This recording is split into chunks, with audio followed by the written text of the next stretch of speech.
Cuando hablamos de fútbol, a todos nos gusta dirigir. Nos gusta dar indicaciones precisas a cada jugador. Aquí tengo la pizarra para crear estrategias.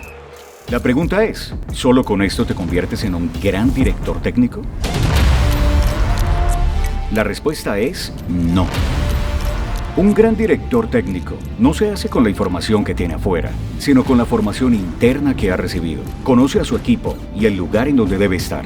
Genera motivación y prevé soluciones para los momentos adversos del juego. En esta convención podrás tener una visión más allá de la que estás acostumbrado.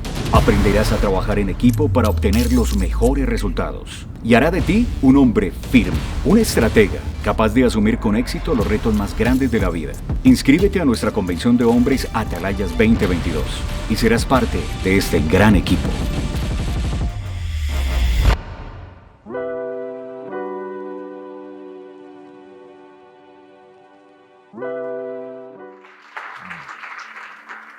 Vai tomar su lugar, días, iglesia.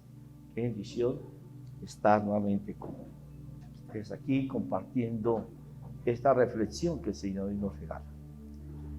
Dile al que está ahí a tu lado, tómenle la mano, mírenlo a los ojos, mírenlo a los ojos.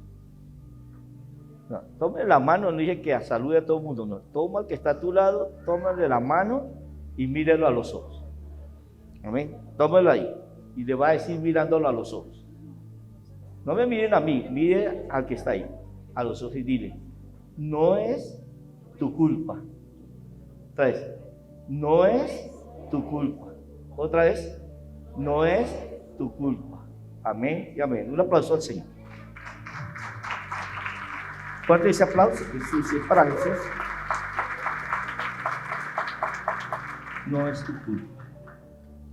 Tú te preguntarás, porque siempre estamos como enseñados como a culpar, ¿no?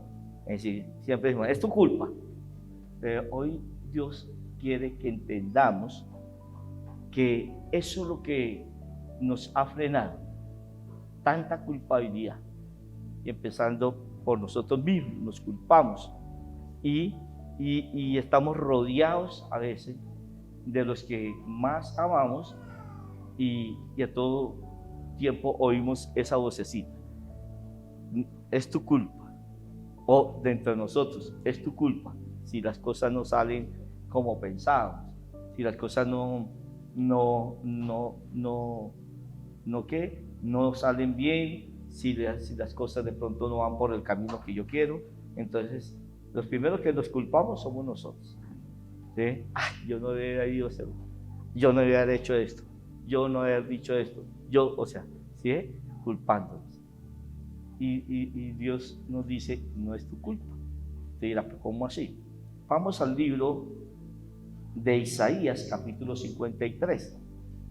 Yo se los voy a leer en la nueva versión, nueva traducción viviente. Isaías 53, verso 5 en adelante. Y vamos a estar leyéndolo en el nombre del Padre, del Hijo, del Espíritu Santo. Dice, pero Él fue traspasado por nuestras rebeliones y aplastado. Me impacta esto, que en ninguna otra versión hay esta, dice, y aplastado por nuestros pecados. O sea, ¿qué quiere decir? Que nuestros pecados tienen un peso tan grande que aplasta, pero esos pecados aplastaron fue a Jesús. Y si tú te sientes así aplastado, es porque tú no has hecho la transición, no has hecho el intercambio. Entonces voy a volver a empezar. Pero Él fue traspasado por nuestras rebeliones y aplastado por nuestros pecados. Fue golpeado para que nosotros estuviéramos en paz. Fue azotado para que pudiéramos ser sanados. Entonces, si sigue insistiendo ese malestar en su área física, es porque tú no has entendido que esa enfermedad no es tuya. Y sigue diciendo acá, aquí viene la parte, porque dice que no es mi culpa, Dice, todos nosotros nos hemos extraviado como ovejas. Hemos dejado los caminos de Dios para seguir los nuestros. Sin embargo, escuche esta parte, sin embargo, el Señor Dios puso sobre él, ¿sobre quién es él? Sobre Jesús, su Hijo, los pecados de todos nosotros. ¿Sí? Después, no es mi culpa. Y si tú sigues sintiéndote culpable es porque tú no has entendido que esa culpa ya no es mía, ya no es tuya, sino esa culpa es ¿de quién? De Jesús.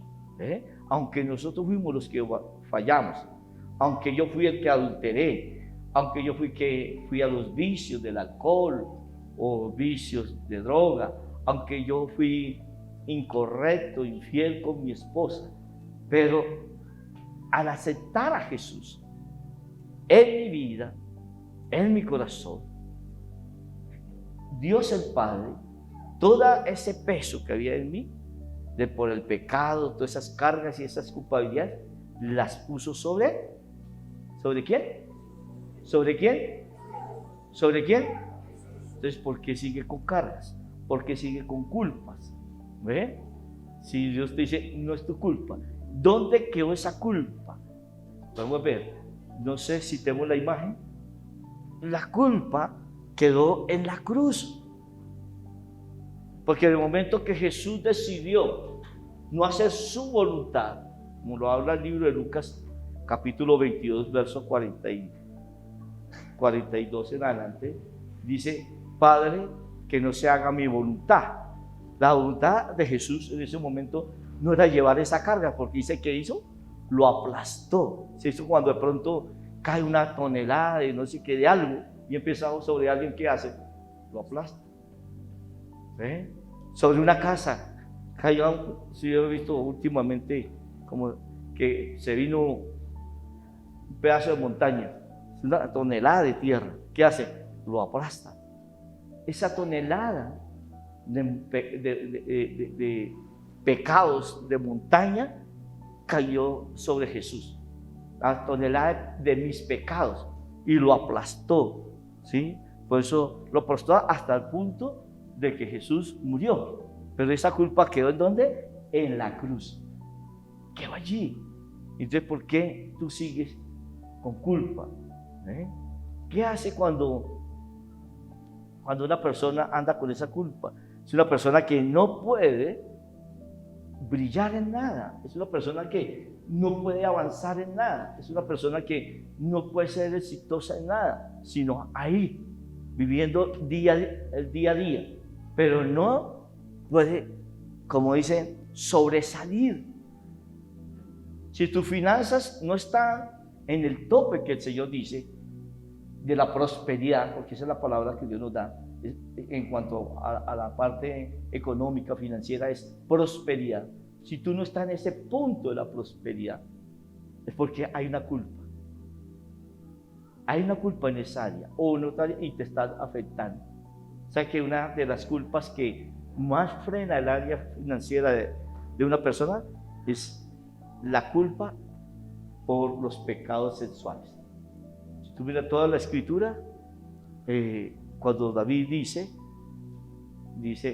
mientras callé, se envejecieron mis huesos, o sea, enfermedad, mi gemir todo el día, o sea, las emociones, problemas emocionales, y se convirtió mi verdor en sequedades de verano.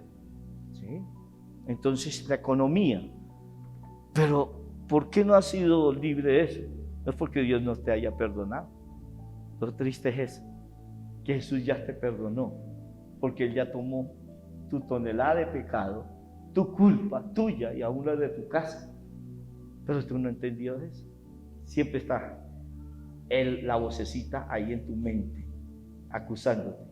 Y para ayudarte, entonces los que vienen a tu alrededor, ¿sí? Te están culpando por lo que ya es tiempo. Entonces tú no has entendido. Y la culpa no son de la vocecita ni de los que están alrededor tuyo. La culpa, ahí sí, como dicen, ahí sí la culpa es tuya, porque no ha creído que no es tu culpa, ya no es tuyo. ¿Amén? No importa lo que hayas hecho, Porque aquí no está diciendo, pero no, dice, y cargó en él. Todos, no dice algunos. Dice, no, el pecado de inmoralidad no, ese no lo cargó. El Padre hizo eso. El pecado por el maltrato a sus hijos, no, eso no lo cargó. El pecado por el maltrato a su esposa o a su esposo, porque no sabemos a veces. El pecado de la mentira no la cargó, no. Todos, dice absolutamente todos. Entonces, a veces pensamos que la culpa es un sentimiento. No. Primero que todo, tú tienes que aprender a esto. La culpa no es un sentimiento. Porque muchos lo relacionan. Sí toca el área emocional. Sí, la culpa sí toca el área emocional. Pero no es un sentimiento. Dios no creó al hombre siendo un ser culpable. Dios creó siendo un hombre sin culpa, libre. ¿Por qué me atrevo a decir eso? Porque lo dice la Escritura. La Escritura dice que Dios creó al hombre a su imagen y conforme a su semejanza. Y Dios no es un Dios que Él se sienta culpable por nada, porque Él no es culpable de nada. Entonces Dios nos creó sin culpa. ¿Pero qué nos hizo culpables? El pecado, los errores, la rebeldía, la desobediencia. Pero cuando llegamos a Cristo, lo primero que Él hace es liberarnos de la culpa. Entonces, ¿qué es la culpa? Para que tenga bien en claro, la culpa es un demonio. ¿Qué es la culpa? Un demonio que está delegado por el infierno.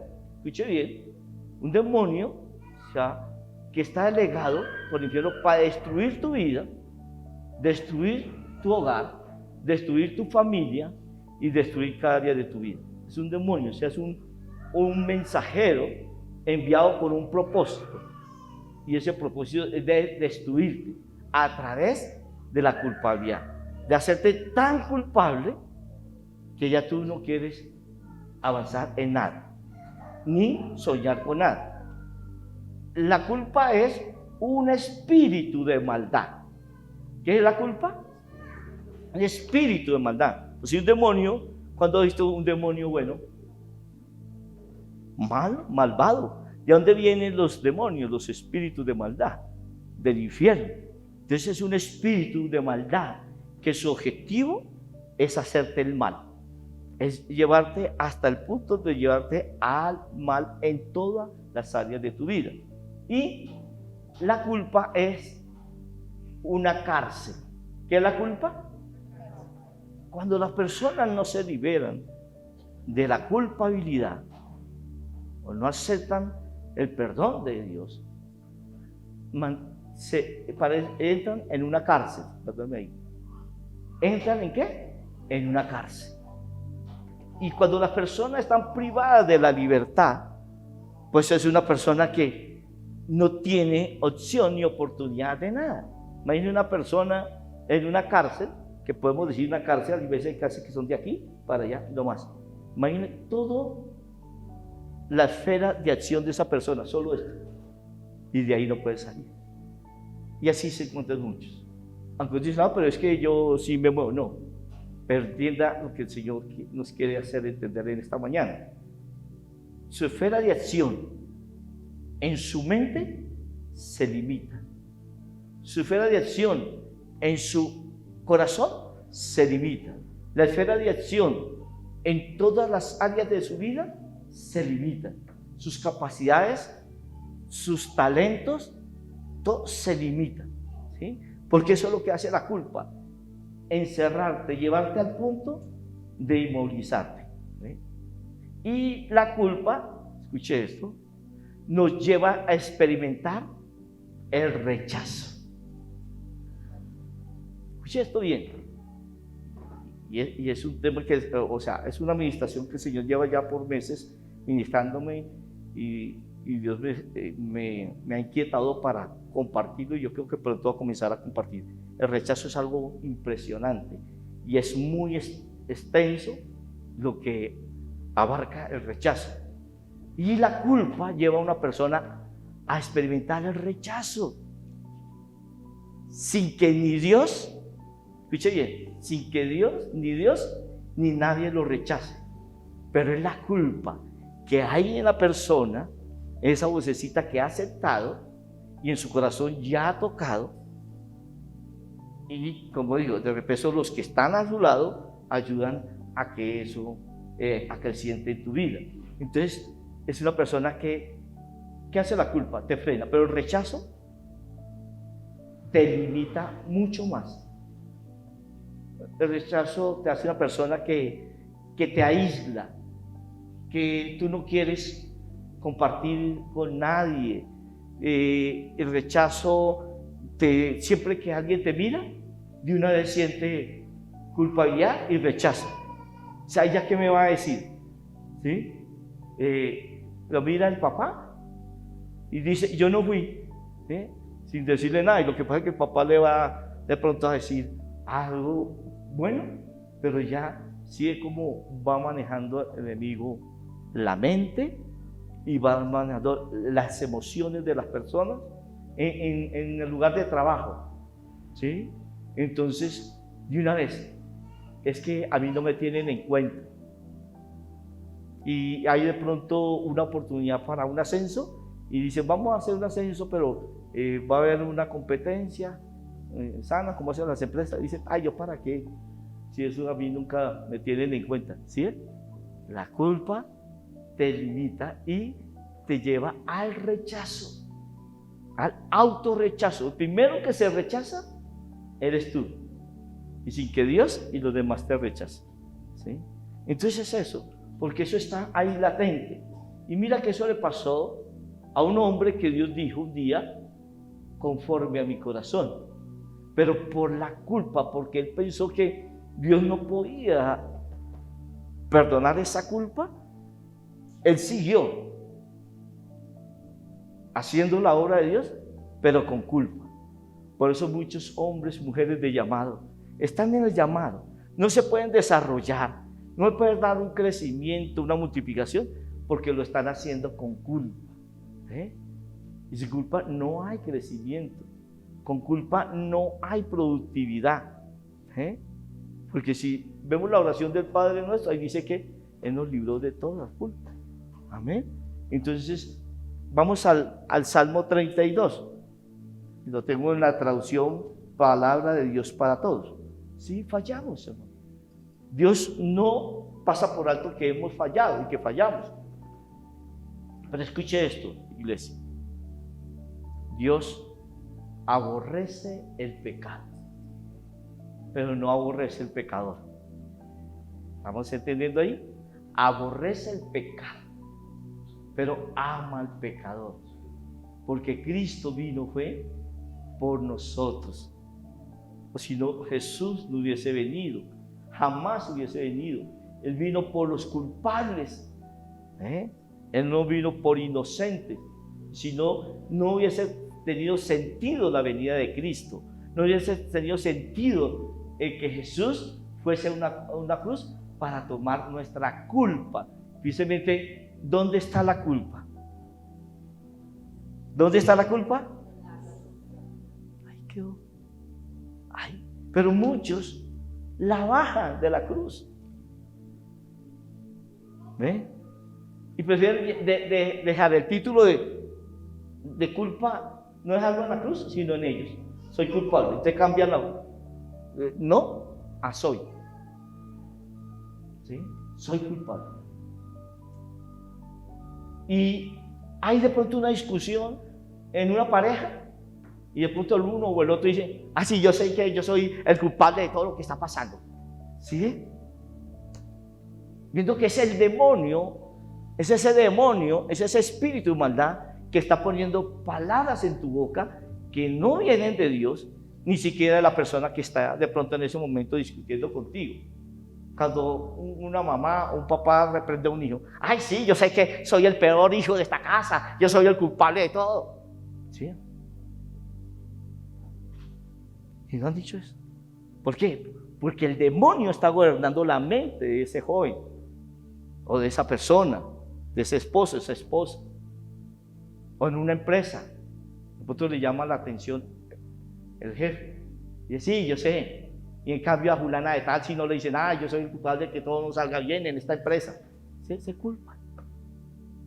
Entonces, porque tiene ese título en su mente y en su corazón: soy culpable. Y no el título que está en tu mente y en tu corazón: no es mi culpa. ¿Cómo es? Diga, no, haga así: no es mi culpa. Eso todos los días. Y si algo hiciste, decir, para que no te cambie el rótulo del título en tu frente ni en tu corazón. Amén. Es eso. Entonces, al salmista le pasó. Mira, vamos al Salmo 32. Luego, yo tengo una traducción, palabra de Dios para todo. Dice, y a veces vemos, antes de leerlo, a veces vemos como tan de buena fulano. Ah, ellos sí, vea, ¿sí? Y a ellos sí lo tienen en cuenta. Mira, acabo de entrar a la empresa, acabo de llegar al colegio, vea, estamos a mitad de año y vea, y entró y ya la profesora sí tiene preferencia con ella o con él. Acaban de llegar a la iglesia y mira, el pastor sí los tiene en cuenta. Culpa. Y eso le pasaba al David. Ve los triunfos, los éxitos en otros. Se lo pasan admirando a otros. Pero ahí sí, como dice, no es culpa de Dios ni de nadie, sino de Él, porque no se ha visto que no es culpable. Entonces David decía esto. Mira la expresión que hacía David. Me encanta aquí esta traducción. Qué afortunados son, ¿sí? O sea, no se incluía él, sino está hablando de otro. Dice, qué afortunados son aquellos rebeldes. Incluso dirán, imagínense, si supiera lo que hacían antes. No importa qué hacían antes, pero si ellos fueron a Dios, aceptaron a Jesús, y Dios los perdonó y lo liberó de la culpa, eso es lo que Dios quiere. Entonces, ¿por qué tú no andas lo mismo? Dice, qué afortunados son aquellos rebeldes, a quienes Dios les perdona sus pecados. David aquí estaba como echando sátiras, como quedando así, porque él pensaba que él no era perdonado, que él no había sido libre de su culpa. Y sigue diciendo el versículo 2, qué afortunados son los que el Señor considera inocentes. Imagínate. ¿Quién es inocente en este mundo? Nadie. Pero cuando aceptamos a Cristo, ¿sí?, y confesamos nuestros pecados y aceptamos el perdón de Dios y la liberación de nuestra culpa, entonces somos inocentes, porque todo quedó en la cruz. Todo lo que yo era incorrecto quedó en la cruz. Por eso es, no por lo que yo haya sido inocente. ¿Sí? Dice, porque no mintieron en cuanto, bien la parte importante acá, ¿por qué son inocentes? Dice, porque no mintieron en cuanto a sus pecados. ¿Qué quiere decir esta parte? O sea, que en el momento que tuvieron la oportunidad de confesar sus pecados, de arrepentirse delante de Dios, dice, no mintieron. O sea, no maquillaron, no se excusaron como Adán y Eva, cuando el Señor llegó a buscarlos, pensando que no los encontró donde lo había dejado. Sí, sino que estaban, ¿qué?, escondiéndose. ¿Cuántos se están escondiendo del Señor? ¿Por qué no viene un domingo como hoy? Se están escondiendo. ¿Por qué no van a la célula? Se están escondiendo. ¿Por qué no van a un discipulado? Se están escondiendo. ¿Por qué no van a una convención? Porque se están escondiendo, ¿sí? Porque se sienten culpables. ¿Por qué se escondían Adán y Eva?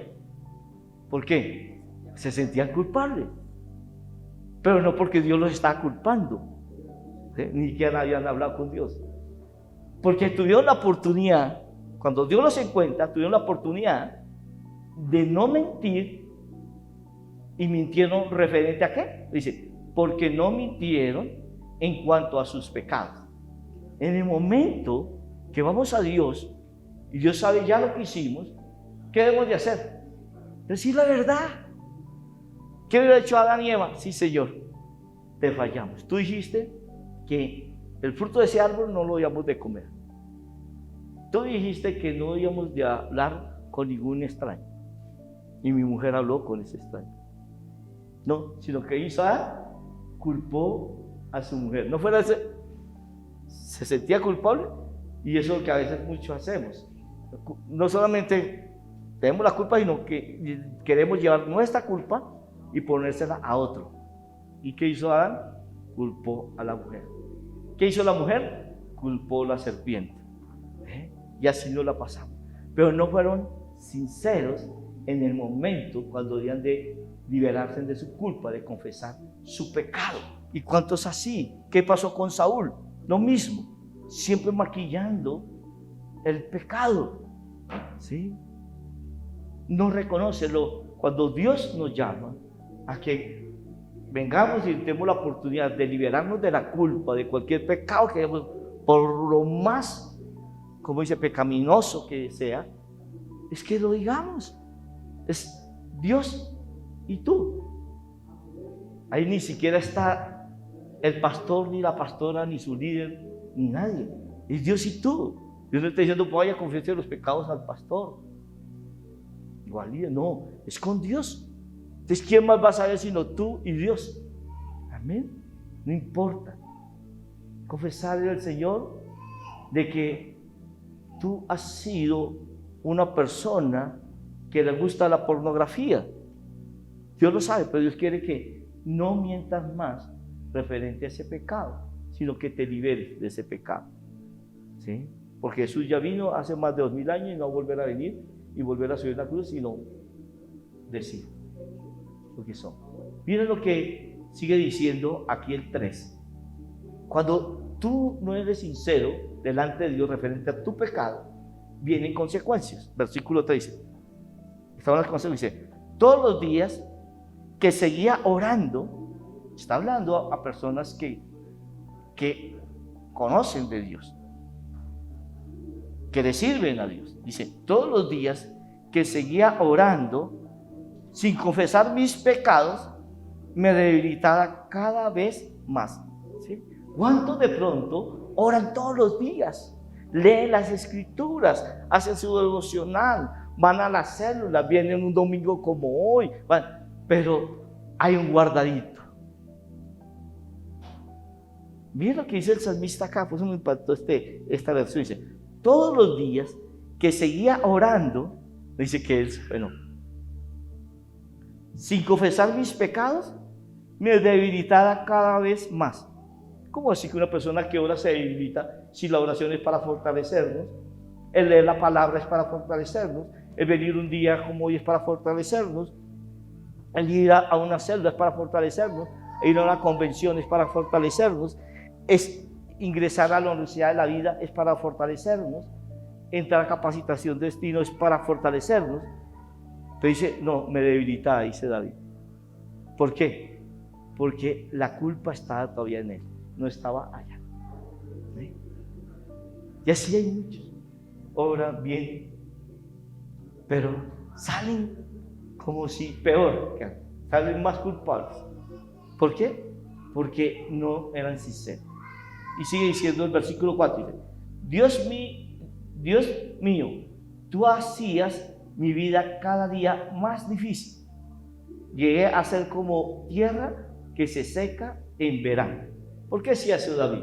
Está incluso hasta culpando a Dios. Sea mi día más difícil. Porque cuando iba a orar, el Espíritu Santo lo exhortaba. Cuando iba a leer la palabra, pues la palabra dice la verdad. Y entonces confrontaba. Entonces muchos dicen, ay, no me gusta leer proverbios. Porque es que no hacen sino como decirle a todo lo que uno hace incorrecto. Es que lo que Dios quiere es que seamos libres. ¿Amén? Ay, no me gusta el libro de Levítico porque eso habla de tantas cosas ahí que uno no debe hacer. Ay, no me gusta tal. ¿No? ¿Por qué? Dice, me hacía la vida, como dice, difícil. Y a veces que el que no se ha liberado de la culpa, escuche bien, los días con Dios son difíciles, pero el que ha sido libre, que sabe que no es culpable, los días con Dios son felices. Amén. Encántame entrar en el tiempo de adoración, de oración, de ayuno, de lectura de la palabra, no lectura, sino estudia la palabra. Amén. ¿Sí? Entonces, cuando Dios da una palabra a alguien, no es para condenarlo, es para que se vea en el espejo de la palabra y mire cómo está su vida referente a lo que Dios está hablando ahí. Entonces, ¿qué entendió David? Para que no tuviera esos días tan difíciles, para que no siguiera con esos días tan tormentosos, y siendo un siervo de Dios, porque David era ¿un qué? Un siervo, era un salmista, imagínense, nada menos. ¿Sí? Yo digo, ¿por qué no hay ministerio de alabanza acá? Porque hubo una culpa en el ministerio de la alabanza. Y entonces muchos piensan que si entran al ministerio de la alabanza, entonces van a fallarle. No. Y David era, y no es casualidad que David era un salmista, y se sentía culpable, y así adoraba a Dios, y así oraba con Dios, con culpabilidad. Y muchos están sirviendo a Dios, están unos que están ahí, unos que están sentados y no han querido servirle a Dios, porque la culpa no lo deja, y Dios no te ha culpado. Ahí, como dice, tú eres el que ha querido tomar esa posición, pero Dios te liberó hace rato. Pasa que tú no lo has entendido y tú no lo has aceptado, pero Dios quiere que tú lo entiendas y lo aceptes. Lo entienda y lo aceptes. Lo entienda y lo acepte en el nombre de Jesús. Amén. Dale ese aplauso si es para aceptación. Entonces David, ¿qué hizo David? Entendió lo que dice Primera de Juan 9. Una nueva traducción viviente. Primera de Juan 1:9. Primera de Juan 1:9. Uno de los primeros versículos el segundo versículo que yo me aprendí cuando llegué a los caminos del Señor. Pero si confesamos nuestros pecados a Dios, ¿a quién? ¿A quién? Antes, en la doctrina tradicional, ¿a quién tenía que ir a confesar los pecados? A un hombre. Pero aquí Dios es claro, dice, pero si confesamos nuestros pecados, ¿a quién? A Dios. Él es fiel y justo, mire. ¿Él es qué? Fiel y justo, para perdonar nuestros pecados y limpiarnos de toda maldad. ¿Sí? Lo más maldadoso que tú hayas sido. Tú hayas sido un criminal, tú hayas sido un violador, o sea, estamos yendo al extremo. Tú hayas sido lo que sea, Dios te perdona. ¿Sí? No, para Dios decir, hasta aquí puedo perdonar. No, Dios tiene la libertad para perdonar todo. ¿Sí? Porque dice que el primer versículo que yo me aprendí fue el Salmo 27:4. Esto pediré yo a Jehová, que yo esté todos los días en la casa de mi Dios, para la casa del Señor, para contemplar tu hermosura, inquirir tu santo templo. Y este versículo, cuando yo me aprendí y entendí que mis pecados debía de confesarlos a Dios, y sentí una libertad y me volqué a decirle aún ni lo que yo pensé que yo había hecho. Sí. Porque cuando tú abres tu corazón, Dios trae todo. Hasta yo mismo me aterré de todas las cosas que yo le confesaba a Dios, pero ahí me sentí libre y no tuve que ir ante el pastor César ni ante mi pastor, mi líder. No, fui ante él. Y desde ahí, hermano, desde ahí nunca más yo me he sentido culpable. Si fallo, porque fallamos todos los días, ya sé a dónde tengo que ir. Amén. ¿Sí? Y entonces eso entendió David. Por eso el versículo 5 del Salmo 32, vea lo que hace David. Y eso es lo que Dios te está diciendo a ti, que hagas a partir de este momento. No te demores más. Mira lo que dice acá. Canta esta versión porque dice, entonces decidí. ¿Qué dijo David? Decidió. Nadie vino a decirle a David, bueno, David, no. Entonces decidió, o sea, fue como el hijo pródigo. ¿Quién estaba con el hijo pródigo para que le dijera que tenía que volver en sí? ¿Será que los cerdos le hablaron? Los únicos que estaban con ellos eran los cerdos. Dice, y volviendo en sí, así estaba. Y eso es lo que Dios quiere que tú y yo hagamos. Y entonces decidí confesarte todos mis pecados, ¿sí? ¿Por qué David dijo que iba a confesar todos sus pecados? Si supuestamente ya había pasado lo que Dios había mandado al profeta Natán para que lo confrontara. O sea, David guardó alguito ahí que no le había confesado a Dios. Dice, entonces decidí confesar de todos mis pecados. No escondí, ¿sí? Ninguna de mis culpas. Mira aquí. ¿No escondí qué? Ninguna de mis culpas. Porque David no quería seguir con culpas. Decidí, vuelve otra vez la palabra decir, confesarte mis errores. Señor, y tú perdonaste todas mis culpas. ¿Y tú perdonaste qué? Todas mis culpas. ¿Por qué? Porque Él confesó todas sus culpas. Amén. Entonces eso es lo que Dios quiere. Que confesemos con libertad.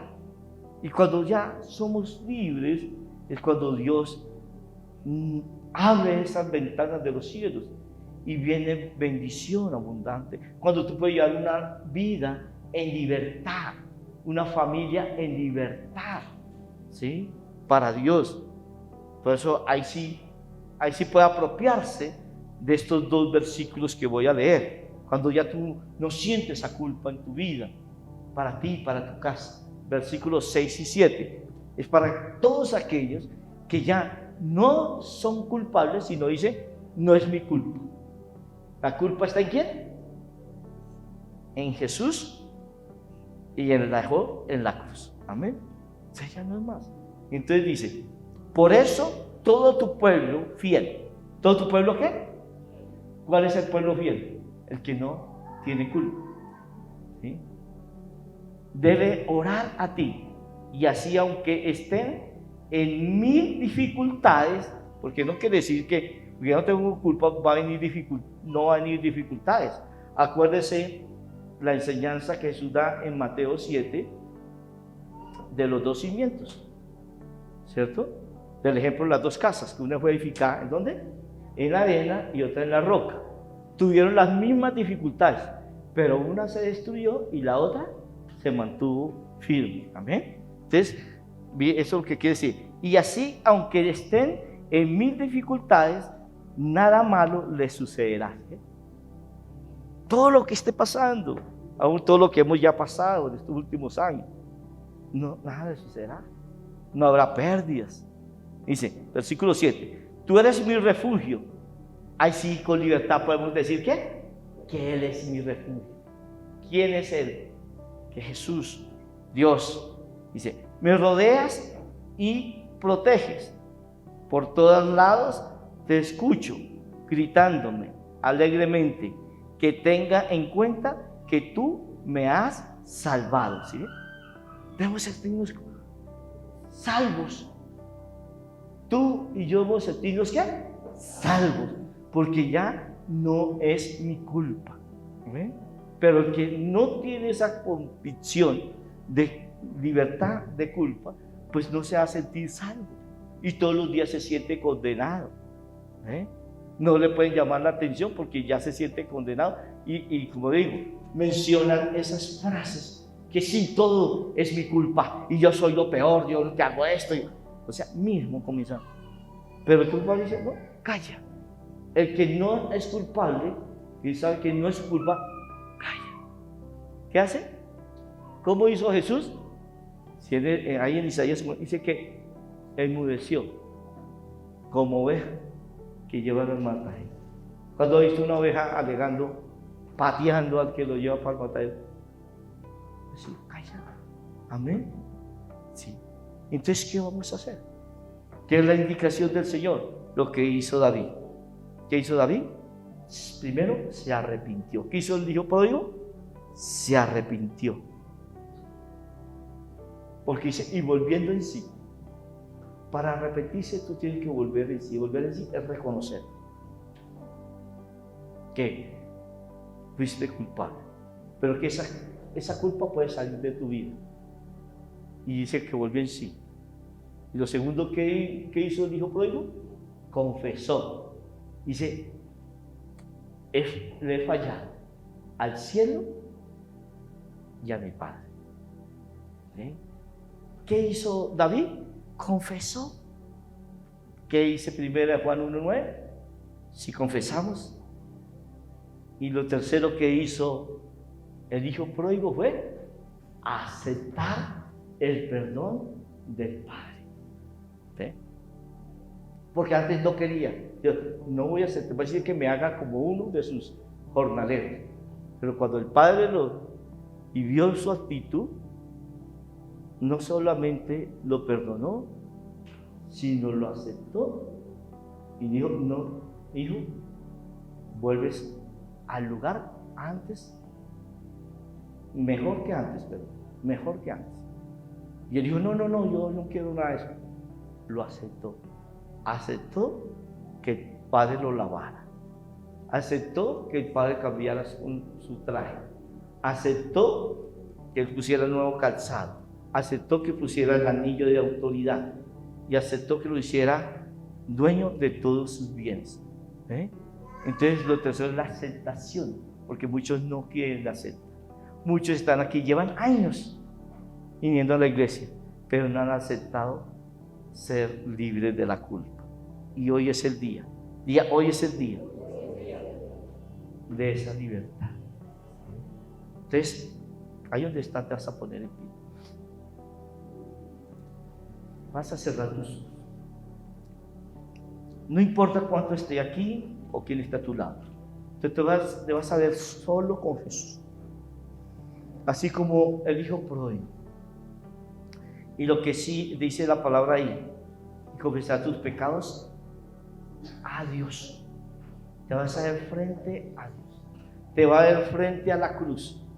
Solo tú y Jesús. Y le vas a decir, vas a hacer estos pasos. Si tienes verdadera actitud de arrepentimiento, eso es lo primero. Si tú realmente reconoces que ya no puedes seguir con esta culpa, vas a confesar lo que no lo ha confesado. Porque acuerda lo que dijo David, le confesaré todos mis pecados. Que había algo que David no había confesado. Y vas a aceptar el perdón de Dios y aceptar que ya esa culpa no es tuya. Amén. Y ahí donde está, con tus ojos inclinados, cerrados y su rostro inclinado, tu mano derecha en tu corazón, porque el que ha fallado es tu corazón. Vas a decir de todo corazón, Señor, la palabra dice, dígalo fuerte, Señor,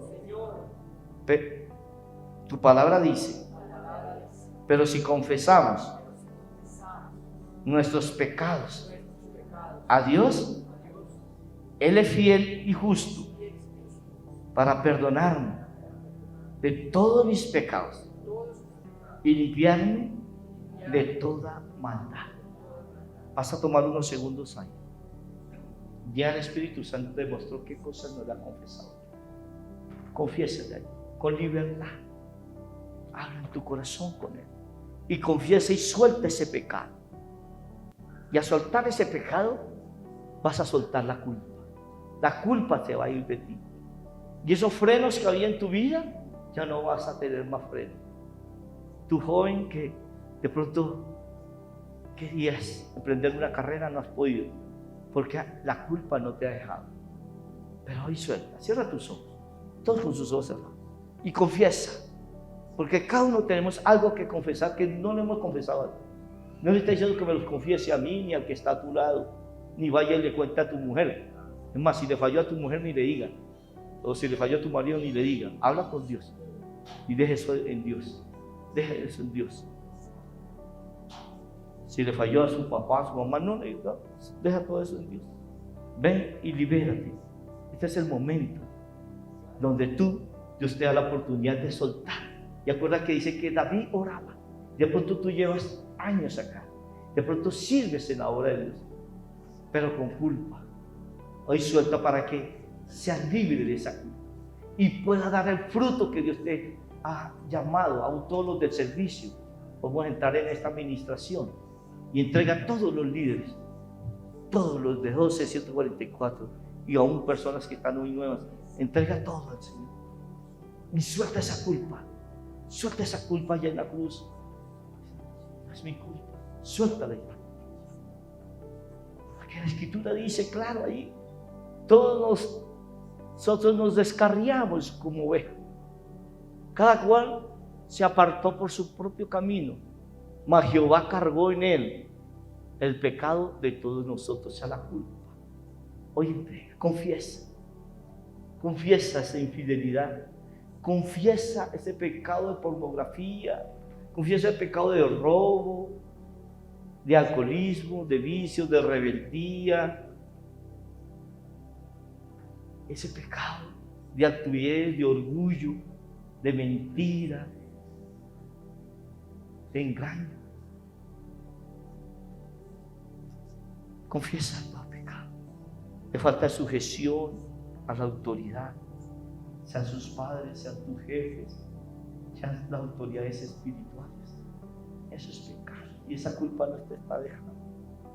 Por eso hay enfermedad en tu casa, en tu cuerpo. Por eso hay enfermedad en tu esposa, en tu esposo, en tu hija, en tu hijo. Por eso hay frenos, no solo en la vida espiritual y en tu llamado, sino hay frenos financieros, hay frenos en tus emociones. Solteros que están aquí y solteras, hay frenos en tus sentimientos. No es porque has sido de malas, es tu culpa, el pecado que no has confesado. Cuando tomaste decisiones sin contar con Dios, te fijaste en ese joven y no era el que Dios tenía para ti. Te fijaste en esta joven y no era la que Dios tenía para ti. Es un pecado, es una culpa. Solamente Dios está diciendo que lo reconozca. Reconoce. Así que el que reconoce y se aparta alcanza misericordia. Y ahora que has confesado ese pecado, como dijo David, todos, ahora va a dejar esa culpa en la cruz. Y va a repetir fuerte conmigo. Lo va a hacer como lo hizo el apóstol Pablo. He sido, diga fuerte, he sido crucificado con Cristo. Y ya no vivo yo, sino que Cristo vive en mí. Y lo que ahora vivo en el cuerpo, o en este cuerpo, lo vivo por la fe en el Hijo de Dios, quien me amó y dio su vida por mí. Diga, por tanto ahora, mi culpa, lo que me ataba mi vida, lo que ataba cada área de mi vida, de mi relación de pareja, de mi casa, de mi familia, mi área espiritual, ministerial, familiar, física, financiera, intelectual, profesional, laboral, empresarial, sentimental, emocional y sexual, queda en la cruz. Queda en la cruz. Y allí se queda esa culpa. Y en mi vida, ponga su mano en tu frente y la otra en tu mano derecha en tu corazón y la otra en la frente. Y diga, y ahora, en mi frente y en mi corazón estará este rótulo todos los días de mi vida. No es mi culpa. No es mi culpa. No es mi culpa. No es mi culpa. No es mi culpa. No es mi culpa. No es mi culpa. Gracias a Jesús y a su obra redentora. Y declaro que por la sangre de Jesús, la que derramó de su frente, la que derramó de su cuerpo llagado, la que derramó de tu cabeza por causa de la espina, que la que derramó, diga fuerte, del cuerpo, del rostro desfigurado de Jesús, cuando arrancaron su barba, la que brotó, diga fuerte, de sus manos, cuando fueron clavadas en la cruz, la que brotó de sus pies, cuando fueron clavados en la cruz, por esa sangre, y la que brotó de su costado herido cuando fue atravesado por esa lanza, por esa sangre, soy redimido del poder del enemigo. Satanás, nada tiene en mí, porque Cristo me redimió por su sangre. Y ahora habito al abrigo y a la sombra del Altísimo. Por la sangre de Jesús he sido perdonado y cancelada mi culpa por esa sangre. Y no tengo deuda pendiente. Por la sangre de Jesús he sido limpiado de todo pecado y de toda culpa. Por la sangre de Jesús he sido justificado y Dios me ve sin culpa. Por la sangre de Jesús he sido santificado, apartado para Dios, porque soy un hombre, soy una mujer sin culpa para el servicio de la obra de Dios. Y ahora vas a levantar tus manos y con esa adoración vas a confirmar. Levanta tus manos. Levanta tus manos y véate esa libertad. Reciba la libertad. Acepta la libertad. Acepta la libertad. Te despojaste, todo dejaste en el jardín del Getsemaní. En gran angustia el cielo escucha la decisión del Salvador. Dejaste el trono, te humillaste, tomando mi culpa y condenación. Con gotas de sangre la guerra ganaste, llevando cautiva la cautividad. Oh, la sangre de